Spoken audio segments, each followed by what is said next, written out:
Hi, friend, and welcome to the Prodigal Son series.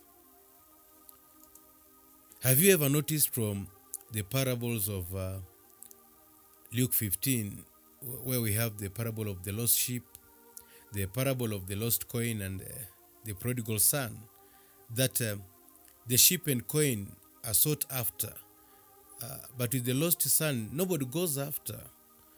I mean, albeit literally. Not even the loving father, the caring father, goes out searching for the lost son. Do you know why the father doesn't bother searching for the lost son until he himself decides to return back home? Reading from Luke chapter 15, verses 4 to 6. Luke 15, verse 4 to 6. What man of you, having 100 sheep, if he lose one of them, does not leave the 99 in the wilderness and go after that which is lost until he find it? And when he has found it, he lays it on his shoulders, rejoicing. And when he cometh home, he calleth together his friends and neighbors, saying unto them, Rejoice with me, for I have found my sheep which was lost. I would like to share the other side of this story that will definitely bless your heart. And I wish to speak about the missing one. Yes, the missing one. In the parable of the lost sheep, I beg to point out that it is not how one handles the 99 in the fold, or the 9 pieces of coins in the parable of the lost coin, for that matter, but significantly how a person handles that missing one. And the gist in the parables is all about the missing one. And so in today's message, I wish to focus on this missing piece. Well, here the shepherd had 100 sheep. He lost one, as well as the lady here who had 10 pieces of silver. Silver coins. She also lost one. The man had 2 sons, and obviously he also has one missing. Was that a big deal anyway? Wasn't there a way of dealing with just the lost one, the missing one, than abandoning and risking the 99 sheep for that one sheep, which probably had been devoured by wild animals?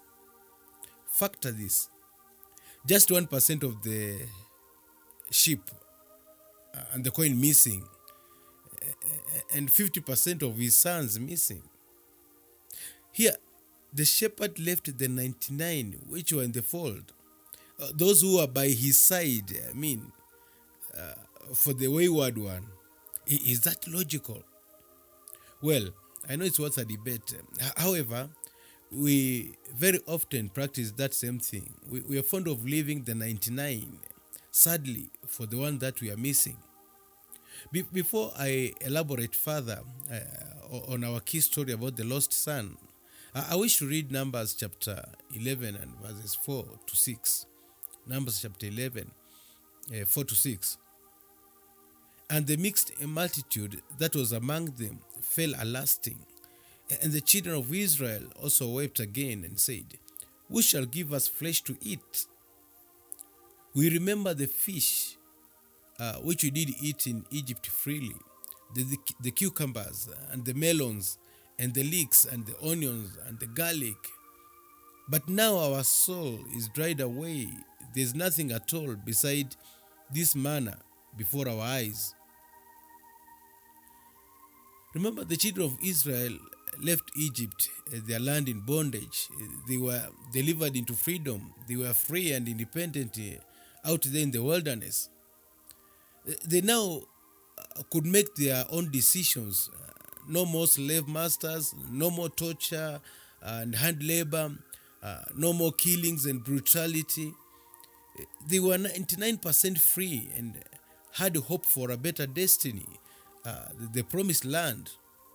Yet, they came to a point and a place where they thought about the fish, leek, melons, and despised the manna, the angels' food that the Lord supplied for them. They were very ready to sacrifice the 99 at their disposal for the 1% which they were missing.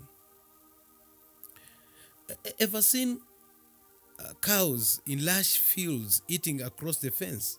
I mean, where seemingly the grass is greener across on the other side. That's exactly what Adam and Eve did at the Garden of Eden. They forgot the 99% at the garden and went for the 1% they thought was significant. And as a result, they lost the 99 for the 1%. It was easier for them to get the 1% then. But since then, it's now a mammoth of a job to recover and restore the 99% back to their possession. What a person thinks is missing is always expensive, costly, and a liability. The face value of what one is missing seems priceless, which is a blatant lie, because that itself in itself hides the hidden cost. It can cost you your life, your joy. It can cost you your peace, your freedom, like it did to our first parents, that's Adam and Eve. It is how you handle what you're missing, what matters most. And that was the wisdom of the father in the parable of the lost son. He did not leave the elder brother for the younger son. Looking back at the searching of the lost sheep and the lost coin, non-human items, we expect that with the lost son, the able father would marshal a search team to get his son back, but nobody moves a foot for him. Many of us are concerned over what we have. It is a good call, but most importantly, it is how we handle what we miss that matters most. Basically, we cannot have everything we want in life. Still, life doesn't fulfill all your desires. Our spouses cannot give us 100% of what we expect of them. Our own children cannot give us the 100%. Our employees cannot give us everything, the 100% of what we need. In other words, in our imperfections and weaknesses, we cannot give others the 100% of ourselves too. Even as a preacher, I cannot give the congregation the 100% they expect to get from me. However, I usually try to give the best that God enables me to. Yet, we see church members who are not contented with the probably 90% that you give them, and they opt to leave the congregation for the 10% they think they are missing. It's weird, isn't it? There are married ladies out there who leave their lovely husbands for affairs simply because those affairs are able to supply them with the 10% they think they are missing from their husbands. Likewise, there are men out there who have left their sweet, lovely darlings for concubines who somewhat seem to provide the 10% that their wives don't seem to fulfill for them. It beats all understanding for someone to discard the 90% for the 10%. Personal desires and appetites make the 10% that a person is missing seem like everything in a person's life. How would someone think of getting back to Egypt, back to slavery, back to bondage? Just because you wish to get a piece of melon, garlic and fish. Well, someone can spend his or her lifetime lavishing you with good deeds, sacrificing for you, laboring for you, caring for you, going that extra mile for you. But I say, a single act of omission can make a mountain out of an anthill. Mankind seldom remembers the good ever done to them. People take any good done over them for granted. It's like, that's my right, you know. I ought to be treated right. I mean, very few people keep records of goodness. Many diaries are full of the wrongs and ills ever done to them. It's the missing piece that has made you forget the 99%. Is it the missing piece that has made you forget the lifelong commitments? Is it the missing piece, the missing gesture that has made you live the 99 acts of love? Is it the missing one that has made you destroy your family? Made you leave that job, leave that ministry? Is it the missing piece of melon that has made you go back to Egypt, back to slavery and torture? Just that missing piece, honey. And see, in many instances, it's the insignificant missing one that makes one leave the 99.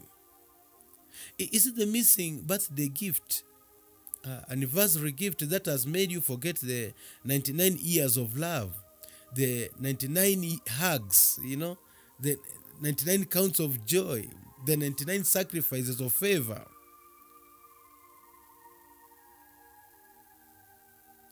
The more you move out searching for the missing one, the more you desperately end up losing whatever you had previously. Are you one of those out there scouting for what you are missing at home? Are you one of those searching for that 1% which your spouse is not able to fulfill for you? I tend to think that the prodigal son left the 99 at home and went out searching for the missing one. Lucky for him, he lost everything, but on coming back to his senses, he returned home. And I pray that someone comes back to his senses before things go haywire. Anyway, is it logical for you to leave the 99 at home for the one you are missing at home? The father to the prodigal son did not leave his elder son for the younger son. He had another way of dealing with the missing one. He started praying for the return of the prodigal son. He prayed and kept peeping through the window for a sign of the return of his younger son. He also by faith kept the fatted calf. He prepared sandals, a beautiful robe and a ring for the return of his younger son.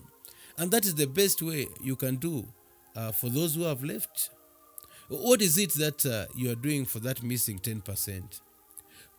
Hopefully, whatever you are doing does not affect the other 90%. Or are you forsaking that one thing you lack in a partner, in a parent, risking it all? The father knew that the two sons were unlike each other, and that is why he did not try to mold them into an image of perfection.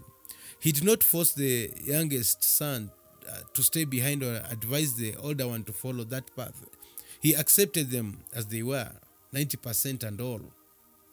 That 10% you think you need to achieve perfection is actually the opposite of what you need. Sometimes the more you go out searching for those who have left for the 10%, the farther you send them away. It is prudent you start preparing for their return rather than go out in search of them. Remember, Satan tempted Jesus after baptism with 1%. And so you are not an exception. I want to remind you that you'll be tempted too. And many have fallen for this lure and have left salvation for the 10% they think they are missing in Christ. Many have gone into devil worship, into the world, back to Egypt, back to slavery, just to seek for the one that the wife, the husband, the child, the father, your pastor, have not given them. And many have fallen to this trick of the enemy. Friend, keep your 90%. Thank God for your 90%. And you won't even notice the 10% you think is missing. Give thanks for what you have. There are many out there who do not have what you have. You do not have to wander in the wilderness for 40 years simply because you are craving for some melons and garlic and leek. Why not farm for yours? That sounds logical. But anyway, Just give thanks to the Lord for what you have, and even for what you don't have, and you won't even notice what you are missing. May the Lord bless you abundantly.